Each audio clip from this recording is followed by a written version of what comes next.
Welcome to the only show bringing cops and the community together for some real talk and some real listening. This is uncut. This is uncensored. This is Black and Blue Live. What's going on, Black and Blue fam? How you doing out there? Thank you for joining us. My name is Dale. I am the host of the Black and Blue podcast. Thank you one and all for joining us here today. I really appreciate you. And, we back. We weren't here a couple weeks ago when we were supposed to have our normal show, but that was, 4th of July. So we had to do a little thing there. And let's welcome back our co-host to the show. Everybody, please help us welcome in Elizabeth. Here you go. What's going on? Hey, fam. Hello. I'm so What's excited happening? to be here. I'm excited about this show. I'm just ready. Let's get it. Let's go. How you doing, though? How you doing? I'm dope. This is another beautiful Sunday. We got a panel of some beautiful guests that we're going to share with everybody here. And everybody here, make sure you like and subscribe. Let me pull that up real quick. Everybody, make sure you like and subscribe to our social media on Facebook, on YouTube, on LinkedIn, on Twitter. We're live on all those right now. So make sure all those are in the future with us. And why don't you introduce our topic today, Lizzie? Yes, we are dealing with women in leadership. I'm super excited. We have some amazing queens on today to just share with us and impart knowledge and wisdom. So everybody get your popcorn, your Kool-Aid, your wine glasses, your bottled water, your Aquafina, whatever make you feel good. Yes. So you can tune in. There's so much wisdom and knowledge that I think we're going to share and partake in today. Yes. So let's get it going here. So without further ado, let's bring up our first guest. And hey, what's up, Elizabeth from Lynn Taylor? Lynn Taylor said yes. Everybody keep those comments coming on. And hey now, how you doing, Lynn? Thank you for including me as well. I appreciate that. But like I said, without further ado, let's bring on our guest here. So our first guest is the Chief of Police in Waco, Texas. Everybody, please help us welcome in Chief Cheryl Victorian. Hey. How you doing today? Doing very good, thank you. I was trying to get these little pieces of hair together over here before y'all put me on, but it's all I'm managing. Oh, you look good. You look great. It was a perfect suit. You was like, hey, ready. You are ready. So tell everybody who you are, where you work, and what you do, how long you been there. Excellent. My name is Cheryl Victorian. I am the recently appointed chief for the City of Waco Police Department here in Central Texas. I spent 28 years with the Houston Police Department. I retired there as an assistant chief back in February of 2021. And after I went through the process for the Waco Police Chief job, while I was at the City of Houston, I came up through the organization from a patrol officer, to sergeant, to lieutenant, to commander, and then eventually to assistant chief, where I was presented this opportunity that I just could not pass up with the City of Waco. Things worked out very well, and I ended up there 4 months ago, and I'm enjoying my time there. So. All right. Well, thank you for coming on. Yes. Absolutely. Yes. All right. Our next guest is the Chief of Police of Whitaker's, North Carolina. Everybody, please help us welcome in Chief Lynette Clements. Oh, I got claps and everything. They clap Yes, for ma'am. me. Yes, ma'am. Yes. How you doing? I am doing wonderful. Thank you for having me. All right. Thank you for joining us on this busy Sunday. It sounded like you had a busy Sunday earlier. So tell everybody who you are, where you work, and how long you've been doing it. Well, my name is Lynette Clements. Right now, I am the Chief of Police for Whitaker's, a small town located in North Carolina. I started my law enforcement career in 1999. Started off as an undercover narcotics agent with Northampton County Sheriff's Office. By the time I left Northampton County, I was a sergeant in investigations. I've worked in Sharpsburg, where I was a lieutenant, and I've been with Whitaker's Police Department as their chief now for 3 years. All right. That's amazing. All right. Yes. Well, thank you for coming on today and spending some time with us on this Sunday. Appreciate you. And next up, yes. Next up is the Assistant Chief of Police in Columbus, Ohio. Everyone, please help us welcome in Assistant Chief Lashanna Potts. Hello, hello, hello. Hello. Hello, AC For Potts. having me. How are you? So I am doing great. So just a little bit about me. I've only been in 2 weeks. Prior to that, I spent 24 and a half years in the city of Detroit, serving the citizens of the city. I Like your audio clipped out there for a minute. can Can you anybody hear? There you go. hear me? Okay. Yeah, we got So you. I We don't got know which part I stopped at. I'll start all over again. So I've only been in my position here for 2 weeks. But before that, I spent 24 and a half years with the city of Detroit, rose through the ranks, worked in every facet of the department from to administration. And I retired there as a captain before taking this position as the assistant chief in Columbus. All right. Well, thank you for your service there in Detroit and now in Columbus. That's my hometown. I was telling you, ladies, off air there. That's where I grew up before I moved out here to California. So got a special place in my heart for Columbus, Ohio. So we're gonna have a real robust discussion today. So let's get to it. All right. So as you can see there on the ticker there, we're going to have a ladies' night with these three female chiefs. And we're going to talk about a lot of things, diversity and inclusion and leadership in law enforcement. So, anybody, if you got some questions, please send those in. Lynn Taylor says, Chief Cheryl, you look good, girl. So I know you were trying to fix your hair there. And Lynette. Chief Lynette Clements, you look good, and AC Potts, you all look good. You all look good. Not to mention you too, Elizabeth. You look good too. That. Thanks for throwing me in there, but I'll just be here. All right. So let's talk about real quick about your careers in law enforcement. I know law enforcement is, I'm the sole male here on this panel, but law enforcement is generally a male-dominated profession.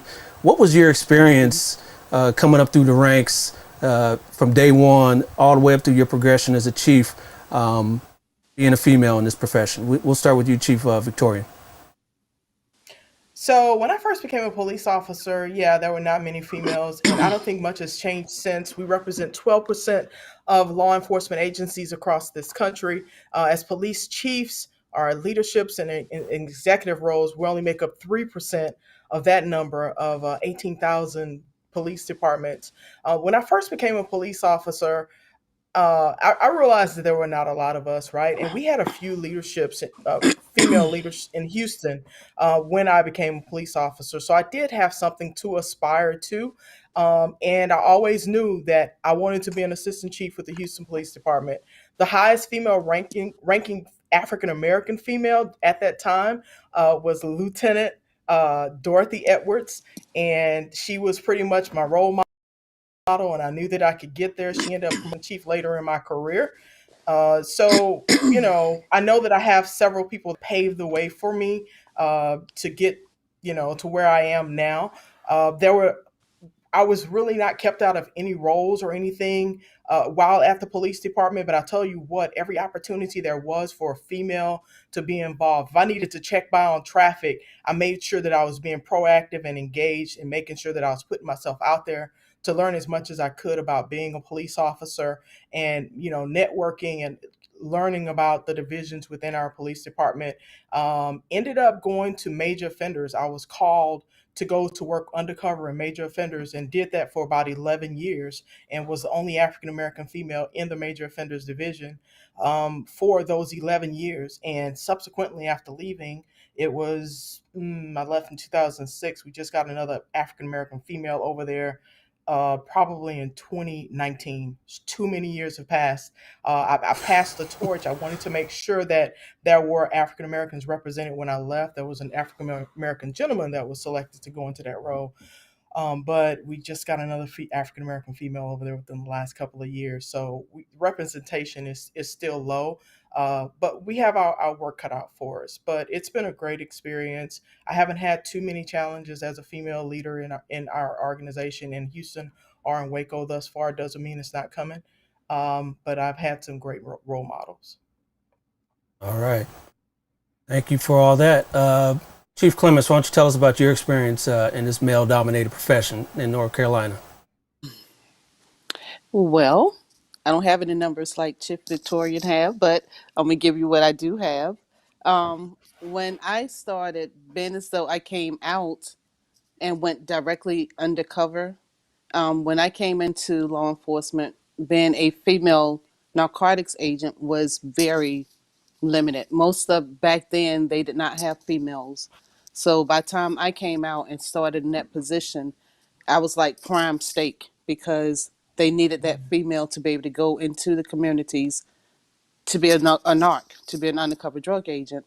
Um, Throughout my career, most of my positions, I've always been the only female in the position that I was in. Um, my daddy pretty much, I'm gonna say, threw me in law enforcement because when I started, and like I said, I came out of the academy straight undercover. I did not know a crack rock from a peanut. But because of my nervousness when I went to purchase or went to play that role, it looked like I was famous. So I guess it worked itself out. Right. One thing that I do tell the ladies, like if I'm speaking at a BLET program or teaching a class, one thing about being a female in this position, black, white, Asian, whatever, as a woman, we have to work 4 times as hard as the males just to be considered an equal. And when you tag on the fact that we're African American females, that means we have to work double that just to be looked at as an equal, especially in this male dominant field. I have worked with some awesome women, and we train, learn, just to stay equal. I mean, it's a male dominant field. So, regardless what we do, 9 times out of 10, we still going to be overlooked because of our gender alone. Regardless how much education, how much training, unless you get out there, we have to work 10 hours to their 5 just to say that we work in the same. And it's been that way the majority of my career. So me taking the position that I'm in now, and everyone who has worked with or under me was a man. I mean, just being honest, coming into this position, coming into a leadership position as an African American woman, we looked at as having starting off with an attitude. And sometimes that is generally just not the case. Most of Yeah. us are just no nonsense type people, and business is business. All right. Well, thank you for your experience there. And last but not least, Assistant Chief Potts, why don't you tell us about your experience coming up? So I was a little fortunate joining the Detroit Police Department. Women make up about 30%. And then when you look at leadership Wow. roles, we have quite a few women in leadership roles, deputy chief, and then we had our first assistant chief rank. So I didn't have that many obstacles rising up. Sometimes we had to try to prove that we were supposed to be there. And it took me and some time to that, not just pretty faces, and that we actually knew our jobs. But for the most part, I would say that men have been overwhelming support in a career. Now, coming to Columbus is a little different. It is 11% women when there's 51% in Columbus. So I'm coming in a division that does not have women in leadership ranks, with the exception of one lieutenant who's African American, one and one deputy chief white female. And so myself being a first African American assistant chief, and then of course being a first African American chief of Columbus, we've had some obstacles, but I think that once people get to know us and they know our qualifications, and it'll work itself out. Yeah. Yeah. And the former chief of police, real quick, Elizabeth, was a female as well, the outgoing one as well, in Columbus, AC Potts. Is that correct? No, Okay. hired some years. You had Chief Woods, who just he was a male Okay, so maybe there was one that just before left. that. Yeah, one maybe it was one before that. I remember that. Yeah. Okay. All right. Elizabeth, you had something to say Yes, there? there was a white. Yeah. And before you get on, Elizabeth, let's Clifton White on LinkedIn says he has 19 years of law enforcement experience in Georgia. He says I'd like to know the chief's perspective on the difficulties of policing in the 21st century as an African American, especially when it comes to the pressure to conform to the us versus them mentality. We'll get into that. Yeah, go ahead, Elizabeth. You had something there. Then I we'll say we get the just chiefs on answer that. that one, and I'll add. I'll go back to. But Yeah, producer. so it kind of I think it was going to kind of coincide with that. If you all want to expound on how you navigate that us versus them, because I was going to ask, with the shared experiences, do you think that your leadership style, in overcoming those obstacles, going from a dominant, a supportive place, I don't know necessarily, but a place that was, the culture was supportive of women in leadership or diversity, as opposed to being somewhere where diversity was seen maybe as optional and not necessarily valued? um, did that impact your leadership style, or do you feel that it helped to enhance it? Because I imagine, especially for UAC Potts, going from somewhere where it was the norm to somewhere where it's becoming normal or becoming normalized, that may have changed. Um, does that change your leadership style, or were Um, you able to carry your leadership styles to your different agencies? so for me, it's my leadership style depends on who I'm leading and audience. I tend to be more of a transformational leader. I believe that you have to empower your people and give them and they're not in these positions if they didn't know what they were doing. But on the same token, coming into, like I said, Columbus, didn't accept me early on. I've taken, a kind of like a leadership role where, unfortunately, you may not want me here, but I am here, and these are the things that we're going to get done, and you have to either get on or off the board. We have to make sure that everybody is doing what's best for this division, and so for compromise when it comes to serving the citizens and making sure that our officers are protected. Yep. Yep. And ladies and gentlemen of the viewers here, just bear with us. This is live, and this is technology. So sometimes when we have audio drops or whatever, just bear with us. I'm sure everyone knows with 2020 and Zoom calls and all that. So no big thing there. Just wanted to put that disclaimer out there. Chief Clements, you want to tackle that question that was brought up there? Producer Liz can bring that back up again. Well, for me, when it comes to the leadership and the way that I, as a leader in my department, one thing I make sure that the officers know, and it's kind of fun that he said us against them. As said before, we're human. Our title and our positions are chief or law enforcement, but we are them first because we're still human. But one thing that I do tell my officers, they will respect the citizens. You're going to enforce the law, but it's the way that you go about enforcing that law. With me, I'm supposed to be an administrative chief, but I patrol, I respond to calls, I do my own investigation because I have to show them that I did not forget where I came from. So in order for me to make them excited about their job, I have to show them that I'm not above doing their job. And with that, even if they call in, I come in and work on days that I should be off because one of my officers couldn't make it. And again, I'm also the first African American female chief in the town that I work. So it was a change, but it was a change that they needed to be acceptable too. Because Yep. sometimes we want growth, but we don't want the change that come with it. So I make sure that all the citizens are respected, us, them, they, whoever. And if I'm taking you to jail, your cuffs not too tight, are they? You still going, but I want to make sure you're comfortable on this ride. So if you have that mentality with the citizens, they start respecting you and being more acceptable to you. And I'm going to discuss with, well, this is why you're going. You did this. You were wrong. I didn't put this on you. You did it to yourself. So long as I have that understanding with my citizens, oh, you still going. Don't make sure these cuffs fit. I don't want them too tight. You thirsty? So I'm going to still show them that respect. But they need to understand once the law is broken, it's going to be dealt with accordingly. All right. Good. Go ahead, Chief So, Victorian.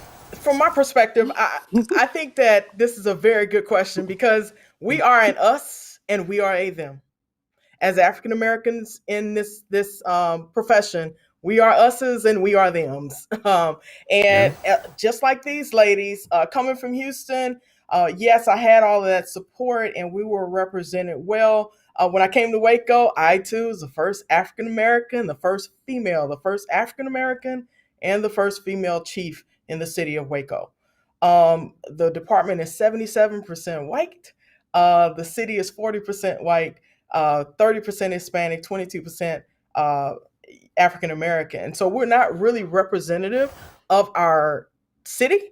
However, coming in as the new chief, there were a lot of things, a lot of standards that you have to set ahead of time because have you coming in with preconceived notions are African American.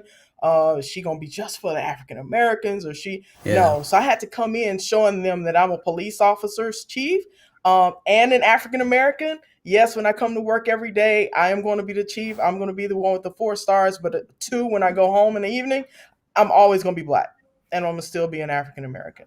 But I agree with these ladies. You have to be out, be visible, engage with your troops, let them know what your philosophies are and your expectations are right away. And and you need to demonstrate the leadership that you want for them to actually demonstrate out on the street in the communities. And we talked a little bit earlier, Elizabeth, about procedural justice. So I'm really big on internal procedural justice as I am on external procedural justice because I feel like if we treat our troops the way that we want our citizens to be treated, then that's what we'll get from our officers. Absolutely. Absolutely. I know, real quick, want to give the viewers a little bit of taste of your respective cities. I know, Chief Victorian, you said off air, one of the questions you get a lot now since you've been in Waco is what? Have I met Chip and Joanna? And is Chip and Joanna going to build my house? I do not know Chip and Joanna. Chip and Joanna has not offered to build me a house. Yet. You haven't been there over years, so, yet. I'm about to tag him in this right now. We about to make history. Right. But, Waco's a beautiful city here. We got a picture right there. It is. Yeah. Have you had a chance to Absolutely. to explore? So not as much as I would like because when I hit the ground running. I talked about being engaged in our communities, and that's just what I'm doing. I was fortunate enough to have been selected to come to the Senior Management Institute of Police last year. I was supposed to go last year as an assistant chief with the city of Houston, but they let me keep my spot. So the last couple of weeks I've been here in Orlando attending that training. It's an awesome training. So I was there, roughly 3.5 months. Trying to meet everybody. I don't want to turn anybody down that invites me to their school, invites me to their neighborhood association meeting, to have lunch. They're different organizations because everybody has been really, really receptive and really welcoming. And I'm enjoying the city. I'm enjoying the police department. Our officers are very ripe for leadership and change. And I'm just taking advantage of those opportunities to make sure that our officers and our community know that I am there for both our community and to support our officers to be the best that they can be in serving the citizens of Waco. All right. And before we move on to our next question, I just want to get everybody some geographical reference of where all these cities are. Whitaker's here is, we talked about that. Where is that in relation to major cities there, Chief Clements? I see Whitaker's there on the map.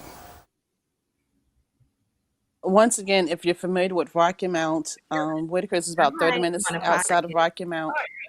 And as the largest city close to Whitaker is probably be Raleigh, and that's probably a little over an hour drive. All right. But Whitaker's itself sits in two counties, Edgecombe and Nash County. Oh wow. Okay. All right. Mm-hmm. And then, not to be remiss, we got to pull up Columbus, Ohio, because that's my hometown. We got to pull that up here. Let's see what we got here. I'm sorry. Next pick there. There's Columbus, smack dab in the middle of the great state of Ohio. And look at that. Beautiful city.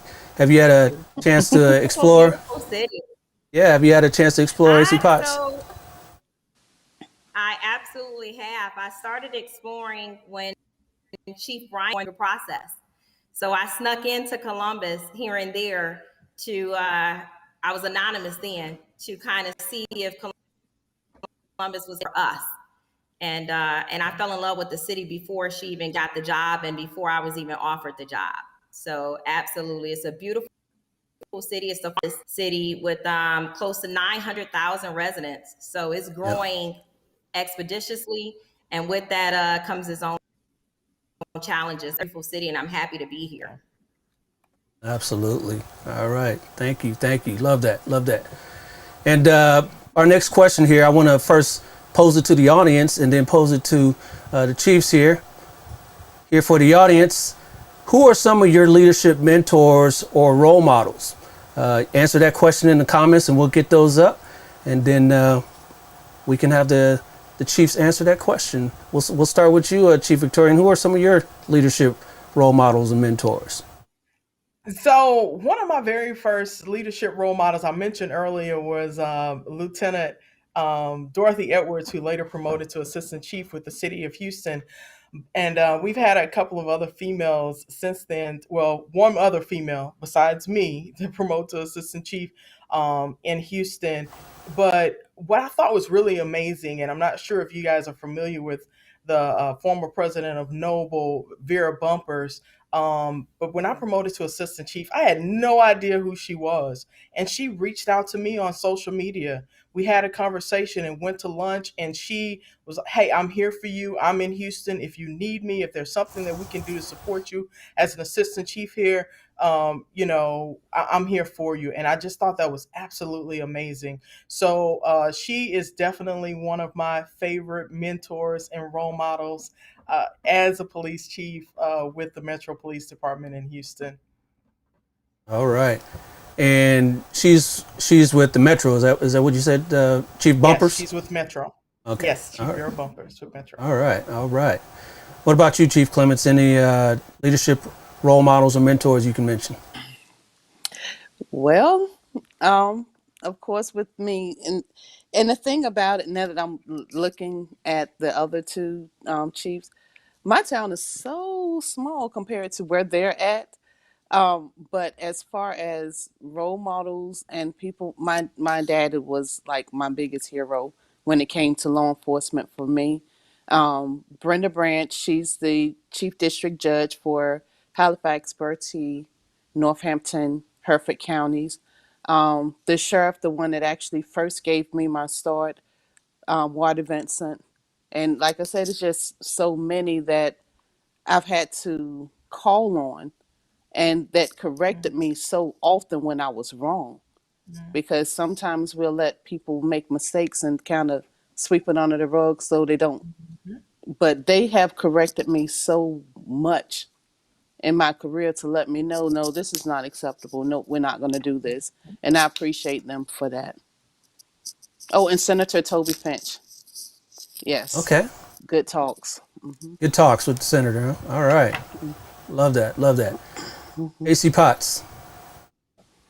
So first, it started with my mother. She retired from law enforcement. So first person that I looked up to who was in law enforcement. And then I have to give credit to now retired Chief James E. Craig, who was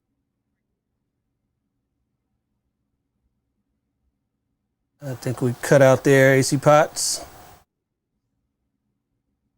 Yep. Well, You know what this? there you go. Can you hear me now? I don't Yeah, know we what's get. going Yeah, on. it's like Verizon. We can hear you now. Go ahead. Okay, I know. So my first, my mother spent 30 plus years in law enforcement, and I followed in her footsteps.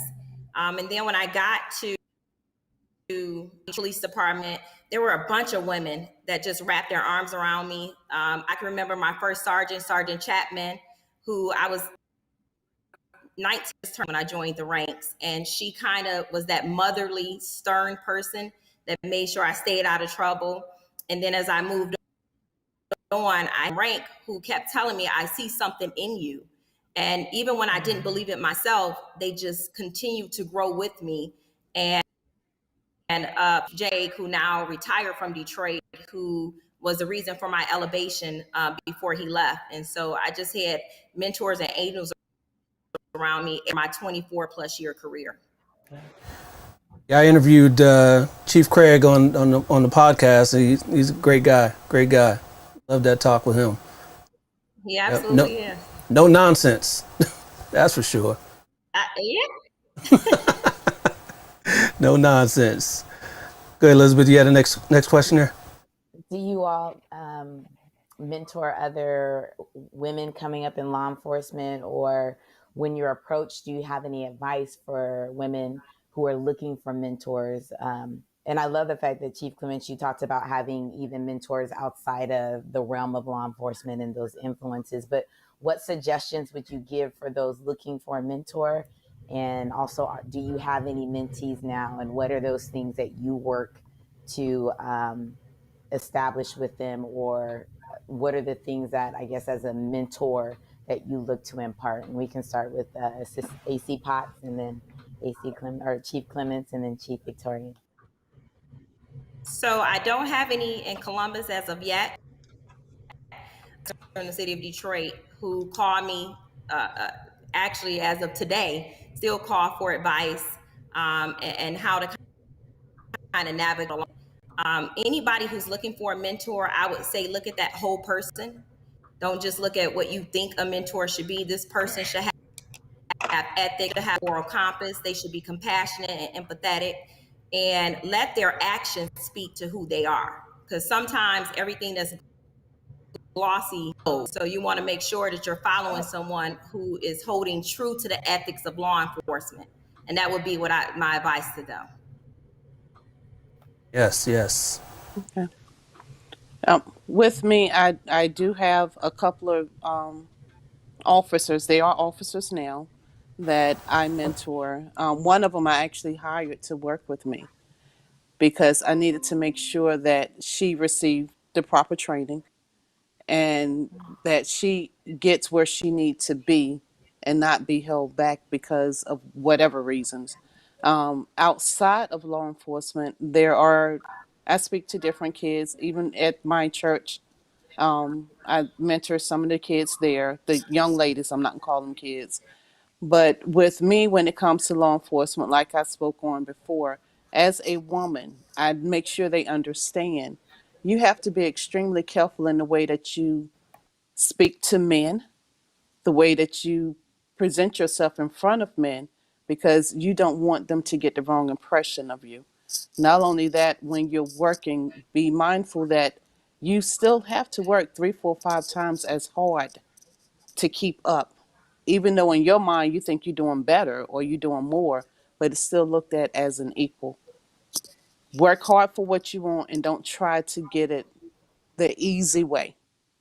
And being transparent here, just because you have a nice face and a nice body, you still need to do the work to get the respect that you want as a female officer. Don't let anybody put that image in other people's mind. Well, she got where she was at because she messed with this person and that person. That is definitely not the image you want as a female law enforcement officer. Work hard for it and earn it, and you'll get the respect that comes with it. Yes, that part right there. Real quick before you move on, Chief Victorian CC Strong on Facebook says, with 26 years in law enforcement, current ranking lieutenant, I support you beautiful women and pray for continued success as you lead. Thank you for that, CC. And also Rashana Dabney Donovan, a friend of the program. Good evening, all. Hey, Dale and Elizabeth, I am aware of this panel. It's so great to see female chiefs who support one another and are willing to be committed to mentor others. I too love chief bumpers. Everyone singing Chief Bumpers' That's great. praises. That's right. I hope she's And here. yes, let's hope so. And Davey Ange on Facebook says a mentor has to have good moral compass as well. I agree. So go ahead, Chief Victoria. So before I left the Houston Police Department, the chief before me was Chief Maddie Provost. She started a luncheon, and we had met once or twice before she left, where she met with female lieutenants. At the time, there were about black female lieutenants. At the time, there were like 7 of us, right? And so after she left, I just felt obligated as the next African American female chief to make sure that I kept that up. And so to this day, we're all still in a group text. The group has grown to about 15 women who are at the rank of lieutenant or above with the City of Houston Police Department. I am open to mentoring or talking to or making myself available and being accessible to anybody who reaches out to me to ask me for advice in this field. I just feel like as a female leader, not just an African American female, but any female who is interested in promoting in the ranks of police departments, I am open and accessible to talking to anyone. And our agency now, we have one female commander and we have one female sergeant. A list just came out. We have another female at the top of that list, and she happens to be an African American female. So there are 4 of us with rank, supervisory rank, 3 now, 4 in the future, in the city of Waco.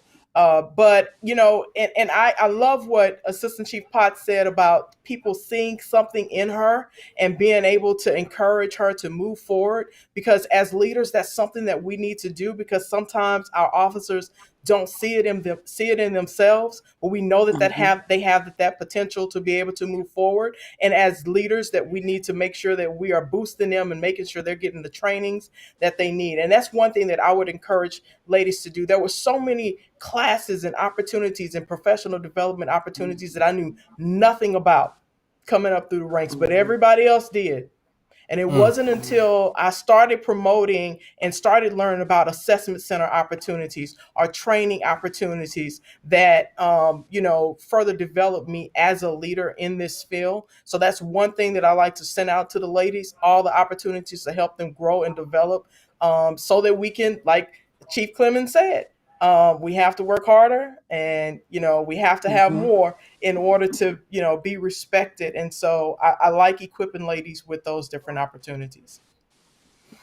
Yes, absolutely. Because I only get it on one side as being African American, and you ladies here get it on both sides, being African American and female in this profession. So I applaud each of you for that. Real quick, Elizabeth can speak better on this than I, because it's her experience and not mine. But what are some of those obstacles that you guys had to deal with being female in this profession? I know Elizabeth talks a lot about childcare. Men aren't expected, and my wife can say this all the time. She says this all the time. Aren't expected to be able to run home to take care of a sick kid or take them on their doctor's visits or anything like that. Can any of you speak with some of those challenges you had to face? I can start. I came on a job, I had a 6-month-old. And so I understand that childcare issue, right? And also being a wife, times where I had to still hold down a home and still go to work. And so unique obstacles that women for, but I would even say sometimes feeling invisible. There are often times where I may have been the highest rank in the room, and the men automatically there to be of help or assistance, and not the actual leader. And so I think we're getting ahead. Go, women are doing phenomenally in this organization across this country, and I believe now studies are showing the more you put women in leadership, department is. And so I just tend to keep pushing that out to our women, get educated, make sure you go to training, make sure you hold yourself to high esteem. Unfortunately for us, we always have to be at the top of our game, and it's just what it is. Sure that we continue to uplift each other, and I love the fact that Chief Victorian said she's open to questions and concerns, so I'm gonna be calling you. Call me, girl. I'm available. Me too. I'm gonna be calling all of Hey, y'all. hey, I want to call. I want to call too. And you can call too. And I'll call. Yeah. Fine, I'll Yes, Davy Ange again on Facebook says that is wonderful. Work hard and lift as you climb. Appreciate that comment there. Chief Clements, you want to add to that conversation there? Yes. Obstacles? One of the obstacles that I think some women or most women have to face, they expect us to be as hard and tough as they are, but they don't look at us when it comes to certain situations as being that, meaning that we're not supposed to hurt. We're not supposed to have feelings, or we're not supposed to cry. They look at us as weak when we have those things. So when you're in a position, and I'm just speaking with me, I still have emotions. I see a child that's hurt, been abused, that hits me differently as a mother, where it would as, not saying that men don't love their kids, but as a mother, it hits us differently. But in some situations, we're not supposed to have feelings. And being a single mother, I had to go through all that. I had to make the basketball games. I had to make the football games. I had to make arrangements, having a child growing up and you having to be away from home. You miss out on a lot of stuff with your child that you feel as if you should have been there for their first, regardless what the first is, but you miss it. And those things you can't get back. Once they're gone, they're gone. Yeah. But we still are expected to come in and have this tough skin and perform this job like they perform it, but you're still looking at us like AC said, as if we're invisible. You want us to be like you, but yet and still you don't treat us as if we are equal to you. So. Right. Yeah. Yep. I agree. Real quick before you jump in there, Chief Victorian, do any of you feel like being a female, you think that being in this profession that you have to kind of hold back your emotions because, let's face it, women are held to a standard that they are more emotional than men. Do you feel like sometimes coming up that you had to kind of do extra to hold back so that you're not seen as being overly emotional in this field? Yes. To your male peers? Yes. Yes. Yeah. Yes. We're not supposed to have feelings. Yeah. I mean, we definitely are not supposed to have feelings. That's a no-no. Right. In law enforcement in general. So, but Yeah. Yeah. Go ahead, Chief Victorian. I too feel like that we are often underestimated. People, you see us around these leadership tables and we can say something one way and all of a sudden it's dismissed and somebody can change it up a few words and it's the greatest thing And since say the sliced bread. same thing. And There it is. yes, Yeah. and then you sitting there with a look on your face like, yeah, that's what I just I just said said, that. right? Yep. Yes. Right. And I always feel the need to have to call that out too. I say, well, that's what I just said. Because if we don't say anything about it, they're gonna think nothing's wrong with it and they'll keep doing it. So Yes. I feel like when we call that out or bring that to people's attention, they become more aware of what's going on. I am not a mother, so I'm gonna change this and go in a different direction. So sometimes when you're dating as a police officer or get married, and I have been there, our men kind of treat us like, okay, you're a cop, so you tough, you can handle that, but I'm still a lady when I get off work, and I want to be treated like a lady. Yes. So I don't want you thinking, yeah, you carry a gun, you got this. No, if somebody comes into a restaurant, I need you to say, baby, I got, or something, to show me that, She did the you man still voice. respect me as a lady, right? Yeah. But yeah, so. Yeah. Yeah, I've always wondered that. I should have asked you this over the years, Lizzie. But you being the police officer, and if you have a civilian person that you're dating or that you're married to, how does that work? I mean, just like you just said, Chief Victorians, if something happens, you the one with the gun, right? Not me. You you the one with the gun. I'm a You duck know, unless you unless you give me the okay. gun. You the one with it, right? So No, I and want my in most, doors open. I want to know you gonna oh, fight for me. All of those yeah, things, but yep, exactly, also know that I'm gonna handle it exactly. too. But I yes, want Yes, the opportunity to choose when to handle it. yes, yes, yes, ma'am. And since we're on that subject, sometimes men need to understand, as women, period, we're inquisitive. We're going to ask stuff. Just because we're in law enforcement, don't always feel as if we're trying to Interrogate you. intimidate, Interrogate you. interrogate, interview, or we're not doing that. Sometimes it's just a conversation. That's it. That part. We're not interrogating you. We're not doing an interview. We're just talking. I hope my husband's That's it. watching. Boo! I'm just asking a You know, That's question he because it. I don't was want to just get to the asking a theme That's park and I, it. had a coach. uh, Damn. That's it. But sometimes it's important too to ask those questions because we have to be careful who we're dealing with. As Yes. yeah, leaders in Absolutely. this Yes. industry, that's Mm-hmm. you're an extension of us if we decide to date you. So we're gonna ask the questions. Hmm. Don't be Yes. offended. Mm-hmm. No. that's just part of Mm-mm. being a safe and responsible woman. We're trying to teach our daughter that Mm-hmm. too. I try to keep it 100 Yes. with my daughter. That I know all these boys, what they trying to do, they just trying to get in your pants. I'm just keeping it 100 with you. Exactly. She's a senior in Mm-hmm. high school, so this boy don't love Oh you. wow. I was there. Oh. Yeah, this boy don't love you.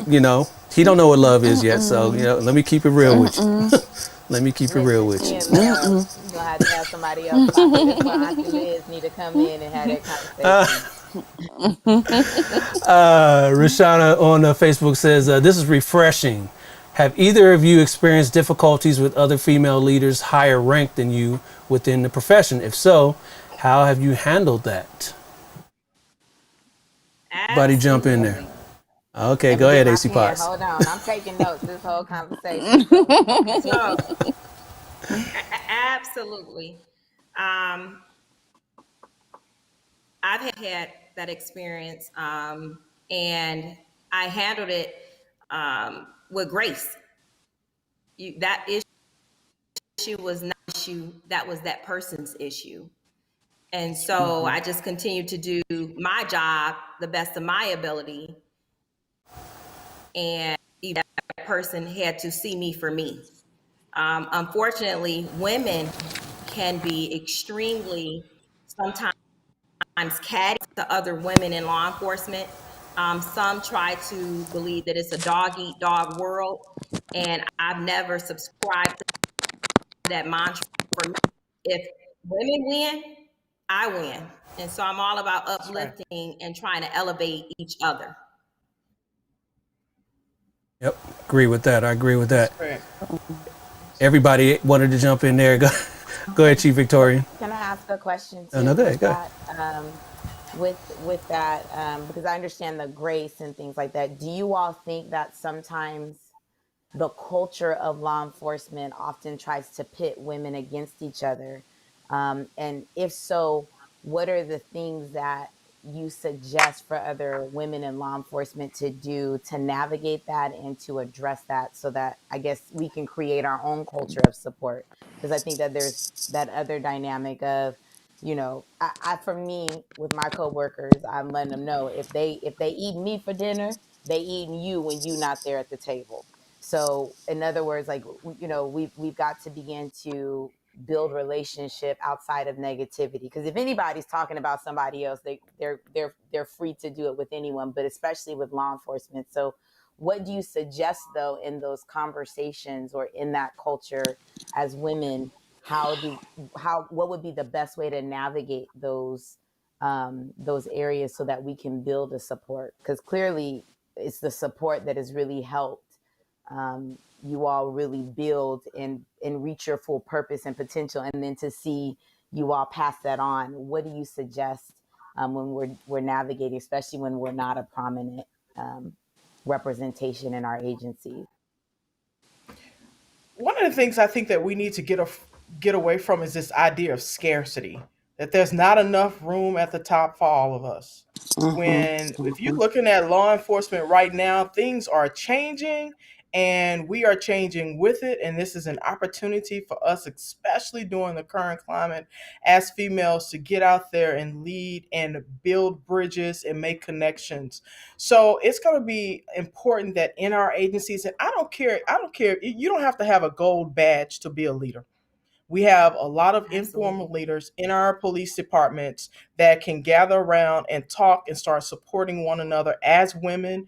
And when we're identifying this stuff in our cultures, sitting down and talking about it.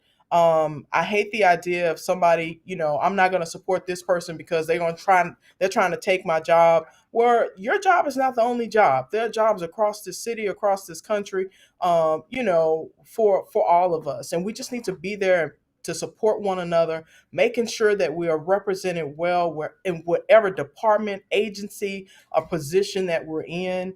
And sometimes it takes sitting down, having that tough conversation with the individual that you may feel like you have this issue with. We have to be comfortable having these critical conversations. They're tough, but we need to put it out there. And even if the person denies that you feel like you're being treated a certain way, at least you put it on the table. And if they are, then they're aware of it now, and now they're paying attention. So that would be To my. piggyback on what Chief Victoria said, and that's what I was going to say. I had to do some close where it was just me and that person, to try to get a feel on what the issues were. And you'd be shocked. It was the issue of, like, you were trying to take their position or get ahead of them. And I never understood that, because if that job is for you, it's going to be for you. No one else tries to do. If God put you there, can no one else take that from you? And so, Elizabeth, I would just say, if you're get you a group of close knit female leaders within your organization, doesn't matter. But sometimes you got to shut that door on that person doing the nonsense, and you just got to have that woman to woman conversation. And sometimes that works, and sometimes it doesn't. But at least you had, like Chief Victorian said. She had it. And just to add to that a little bit, and you also have to get you a circle of people, friends, co-workers that are not afraid to be open, direct, and honest with you. And when you have those people, you have to be acceptable to that honesty, because sometimes we get offended when people tell us the truth. But I would rather that you tell me the truth in my face, and then instead of saying what you think I want to hear, and then go to the coworkers or the other officers and y'all have a whole completely different conversation about me, instead of coming to me if I'm the issue. But in order for us to actually have that circle, we have to be acceptable to that truth. We can't always expect people to tell us what sounds good to us. We have to be acceptable to that truth. And let me slide this in there. It is pouring down rain here. So if I disappear, I'm in the country, I'm in a little bit of town. So just let y'all know. Yo, I bring love some of that. that I rain. love what Chief. Bring some of that rain over here to Cali. We need some of that rain. It's hot, hot and We are in dry. a drought. Yes, hot and dry, hot and dry. All right. Well, But we I love appreciate what Chief this. Clemens just said. And I just want to piggyback on something that she said. Um, just like we need to have those internal groups that'll tell us the truth, we need to have some people outside of law enforcement too that we can trust Yes, and depend on, that are has just as much integrity and character as we do, to keep us on track too. that part. Yeah, I've always made sure I kept a circle of friends outside of law enforcement, really, so you can just get a different perspective, so what's going on out there in the streets. So, good question from Davy Ange again on Facebook, and great conversation about how to deal with higher ranking female leaders. Thank you for the question. All right, so this is a great, robust conversation here, and we didn't get too serious here. We had some fun here, but we still got more fun on the way here. here on Black and Blue, we like to do a game with our guests to close it out. So let's get this one set up here for you. You ready for this, Lizzie? I'm ready. I got my questions and my answers. All right, so our game here is name that lady leader. Leader. All right, go ahead. Tell them what they need to do, Lizzie. So I'm going to read some clues to a well-known female leader, either real or fictional. If you think you know who it is, just shout out your name, and that will be, in essence, your buzzer online. I will acknowledge who called it out first, and then if you are correct, you will get a point. If you are incorrect, then someone else will get a chance to answer that. The guest with the most questions or the most correct guesses will be the winner. And the winner today was gonna win one of these beautiful black and blue T-shirts here. I needed to know. Yes. Yes, black and blue T-shirts. Okay. We will get you. I need to know what the prize was. Yes, competition. Yeah, so this is raising the stakes here. Raising the stakes. Let's do it. Okay. And real quick, if you guys out there, you guys out there listening, if you guys want one of these shirts as well, and these hats as well, you can go to www.blackandblue.us and click on the merch store, and you can get a whole bunch of cool merchandise, Black and Blue merchandise there. But the winner today is gonna get this one for free. So let's get it. Okay. For the first one, the clues are they were a freedom fighter. They were also a spy for the Union Army, an abolitionist, and known in their part for the Underground Railroad. Cheryl. Okay. Harriet Tubman. Correct. All right. Yep, that's what I was gonna say. I was gonna say that too. My bad. Yeah. Yeah, That's you what I don't. was thinking, but you killed me with the spy part. Yeah. And you don't have to wait for you don't have to wait for her to finish. If you know it from the first clue, just jump in there. Just jump in there. Okay. All right. For the next leader, known by her first, middle, and last names all put together, gender equality, battle of the sexes, and tennis champion. I get that. There was also a movie made about her. And it was a big, she had to raise money. Oh, go ahead. King. Is Say it it Billie one more Jean? time. Yes. Yes. Billie Jean King it Okay, is. who got that right? That was AC Potts. That's AC Potts. All right. All right.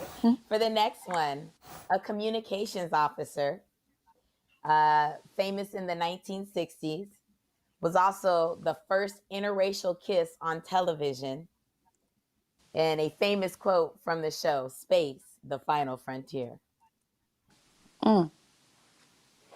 Real or Girl, fictional? that's some tough questions. Real or fictional? Dale wrote them. I didn't. I was just like, Space, the Final Frontier. These are the voyages It's the black of the lady from starship. Star Trek. Yeah, Yes. it's the black lady from Star Trek. I don't know her name. You don't know her name? Well, we'll give it to you. We'll give it to you. Lieutenant Uhura. I would have never guessed that. Lieutenant Nichelle Nichols, yes, Lieutenant Uhura. Yeah, she was beautiful back there in the 60s. Yeah, all right, so. all right. So Yeah. the next one, a politician, came around in the 1980s, prime minister in England, became very famous on the Crown series. It was a wonderful time frame. Even was on The Money in England. First initial is M. The last one starts with a T. Margaret Thatcher. Yes. Oh, Okay, Cheryl. I'm not playing with her anymore. Hey, the M and T gave it away. I didn't know. The M and the T. Not playing with her anymore. Not playing with her anymore. Nope. And I don't think AC Potts old enough to know all this stuff. Y'all. Come on, history class. All right, here we go. You know they didn't teach us that in history. Blues singer, known for the song Strange Fruit. Andrea Day recently played her in the movie. The FBI, the Federal Narcotics, the DEA was after her often. Also known as Lady Day, sings the blues. Nobody. Only person I know that Let's say acting that Billie was Holiday. China. dying. There we But go. Who Billie said Billie Holiday. Holiday? Billie Billie Holiday. Holiday. Was that AC Potts? Yes, and she was actually Sir. considered one of the what is it? The propellers of the civil rights movement because Yes. of the Strange Fruit song. Yes, she was. The next one. Here we go. Secretary of State, College Football Selection Committee. Some people refer to her as Condi. She's associated Condoleezza with. Condoleezza Rice. Rice. Who was that? Who was that? They both said it at the same time, so I'm gonna We give it both to said it both. at the same. okay, I'm gonna jump in on that one too. Condoleezza Wright. All right. I got We'll give you all a point. Give you all a point. It's on the board. Yeah, I'm getting a point too. There it is. All right, here we go. This is a warrior. This character was based out of China.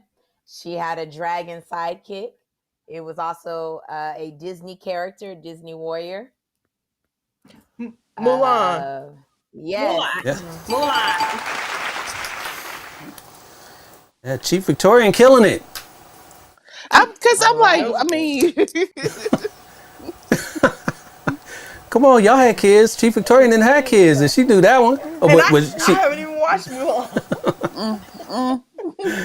Oh There we Lord. go. Number 8. All right. This person was an attorney, a lawyer, fought for anti-discrimination, women's rights, also read. Is in the name also. First initial G, last initial of the last name A. So, women's rights attorney, big time attorney. Always in the news when women get wronged. She takes the case.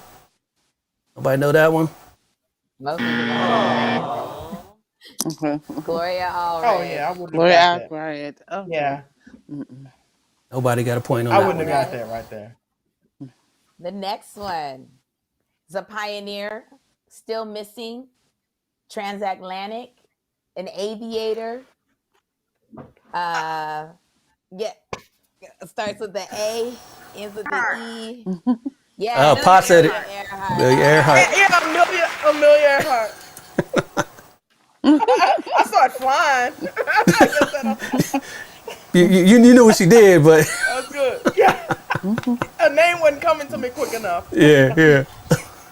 Here we go. This person is a hero. Was known as an Amazon god. It used a lasso and often had an invisible plane to get to the mission. Recently, yes, Hot. Wonder Woman. Oh, Wonder Woman. Yes.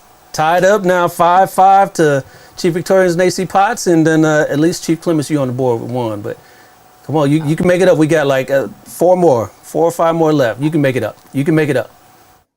Here we go. This one was in the this woman was existent and came to the scene in the 1960s. She was an activist known for her afro and association with the Black Panther Party, often now Angela speaks at Davis. colleges. Angela Yes. Davis. Yeah.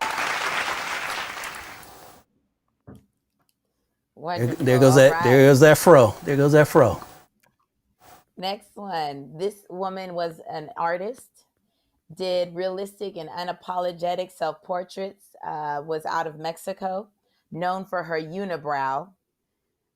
She was also married to a man she affectionately called the Frog. They had a movie about her. Selma Hayek played her in that movie. All right. Frida Kahlo. Yes. Frida. Somebody in the chat answered that one.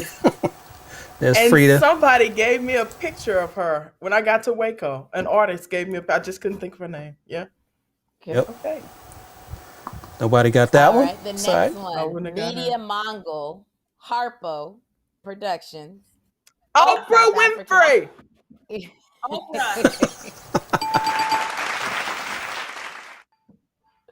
Wonderful. That is. All right, Oprah Winfrey. Y'all jumped in on that one.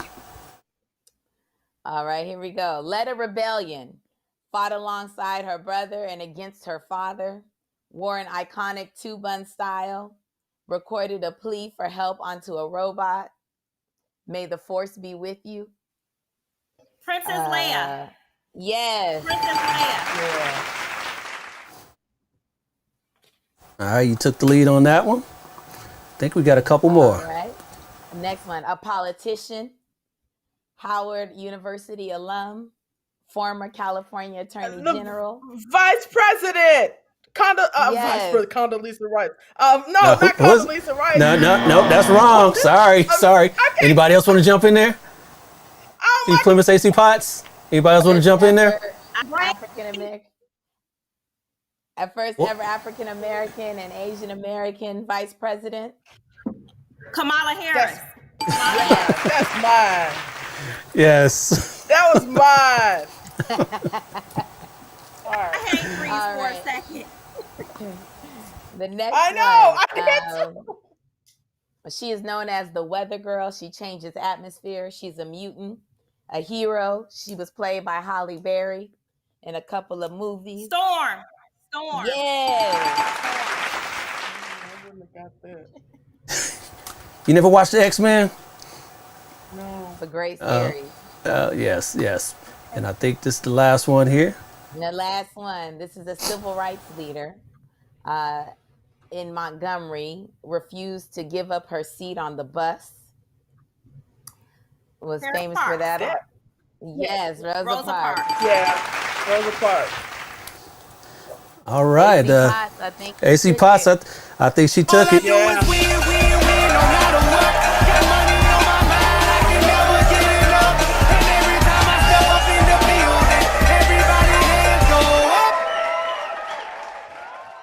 And they stay there.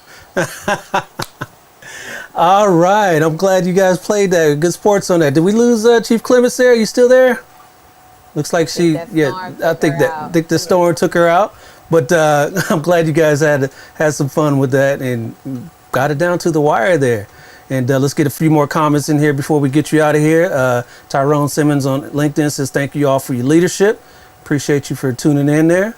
And I think we had another one from Shauna Dabney who says, well, I must say I did better on this one than her own. Yeah, she played a game on her on her recorded podcast, and I don't think she did too well on that one, but it's all good though. It's all good.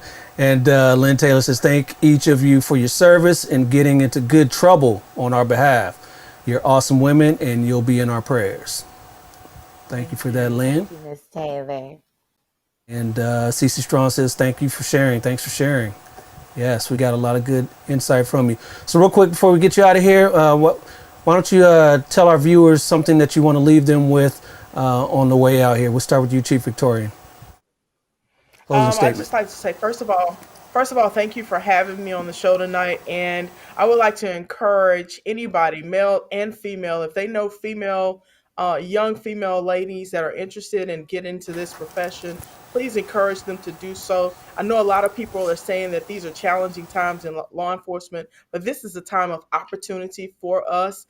Women make great police officers. Research has shown that we're better communicators, we use force less, and there's just so many opportunities out there for us to make a difference. So please encourage our young ladies to join this profession. It's still an honorable profession.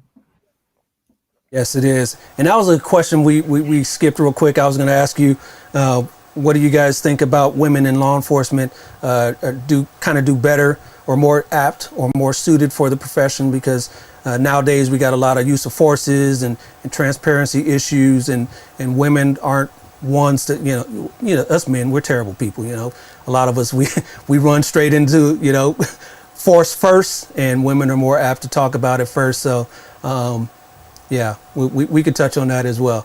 Go ahead, Chief AC Potts. Go ahead. You want me to answer the question, or you want me to leave something? You could do both, actually.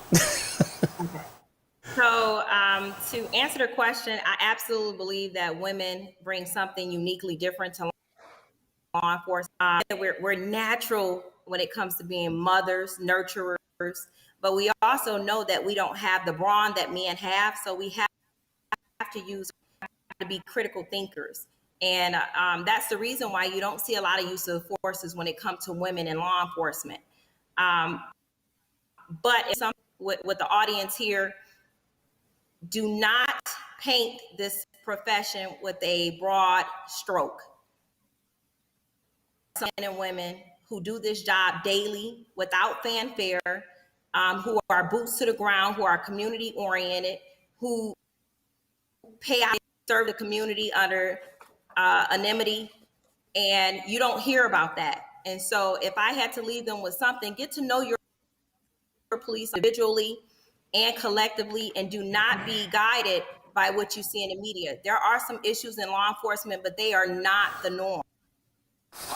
Officers who have dedicated themselves and selflessly given to this job, and some who die, given the ultimate sacrifice can be. And so we want to weed out those bad cops, and good cops don't like bad cops. So when we see something, we say something. You just, if you want to be a change, join your local police department. We need you. If not you, then who? That part right there. Facts on that. Yes. And you mentioned that women don't usually have the brawn, so you got to think with your head first. Hey, I'm older now. I keep in a little bit of good shape, but I'm not trying to get out there and wrestle with nobody. So It hurts now. It hurts now. So yeah, I feel you on that. So I've always been one to talk it out, and I ain't trying to get no use of force over nothing unless I got to. But for the most part, hey, let's capture more flies with honey than vinegar, right? That's right. Definitely do that. All right, Chiefs, we appreciate you, and we appreciate you out there for tuning in with us, and thank everybody for tuning in. That was a great show, Lizzie. What you think about that? Amazing. So much knowledge, so much wisdom. I just appreciate the time with them and all of that. So I'm thankful for all of our brothers and sisters in law enforcement who are pioneers and vanguards in their own right, and those who are, again, selflessly giving of their time. So much to take from this and so much enrichment. I agree. So again, thank you for joining us on this show on Black and Blue Live. We'll be back in 2 more weeks with another great show. This was fun. Let's do this again. Come on back. Do it again. For my co-host Lizzie, my name is Dale. We'll see you next time. We out. She want the horse and the carriage, a portion and portion of garbage. I talk to the mirror. I know that life's not the fairest. I lost my can, I can't pay off the bills with the blessing. I sure